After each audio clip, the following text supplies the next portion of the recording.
কিন্তু আমি নিইনি। একটা কথা করতে ভাই শোনেন, আমরা গরিব হতে পারি কিন্তু আমাকে কোনো লোভ নেই। আমি যদি লোভই করতাম ভাই, ওই মোবাইলটা আমি নিয়েই চলে যেতাম, এই এলাকায় এই গ্রামের আসতাম না। আপনারা কোনোদিন জানতেও পারতেন না যে এই মোবাইল দুটো আমি নিয়ে গেছি। একটা কথা করতে ভাই শোনেন, আমরা গরিব মানুষ, আজীবন হকারি করে খাবো, না খেয়ে থাকবো, কামলা দেবো, তারপরে কোনোদিন কারো তো মাইরে খাবো না ভাই। বিশ্বাস করেন, অনেক বছর ধরে আমি আইসক্রিম বিক্রি করে বেড়াই। মেলা সময় মেলা কিছু ছোট ছোট বাচ্চারা নিয়ে চলে আসে, কিন্তু ওইটা আমরা নিয়ে যাই না ভাই। ওই জায়গায় বসে থাকি, বসে থেকে ওই জিনিসটা দিয়ে তারপরে চলে যায়। শুধু আপনাকে মোবাইল না, বাচ্চারা অনেক সময় ওই প্লাস্টিকের খেলনার সাথে সোনা গহনা নিয়ে আসে, ওইগুলো আমরাও নিয়ে যাই না ভাই। আপনারা মনে করতেছেন আমি আপনাদের ভয়ে মোবাইল রেখে গেছি? না ভাই, আমি আপনাদের ভয়ে মোবাইল রেখে যাইনি। আমি ভয় পাই আমার ওই আল্লাহর।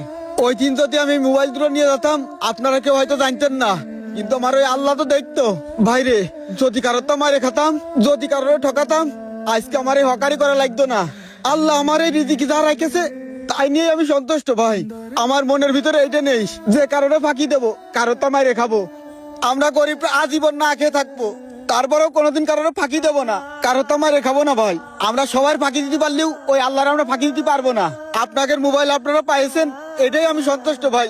তবে একটা কথা করছি, কারণে না জানে বুঝে এইভাবে দোষারোপ করবেন না।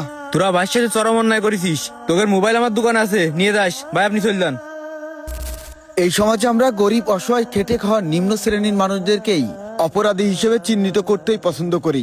হাজারো গরিব অসহায় মানুষ অপরাধ না করেও এভাবেই অপরাধী হয়ে যায়। লোভের ফাঁদে পড়ে আমরা অনেকে অনেক রকম ভুল করে থাকি, কিন্তু সব অসহায় গরিব খেটে খাওয়া মানুষের ভেতরে লোভ থাকে না।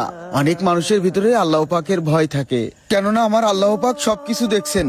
আল্লাহ পাক কখনোই লোভী ব্যক্তিকে পছন্দ করেন না, তাই কখনোই লোভ করবেন না, কখনোই কাউকে ফাঁকি দিবেন না।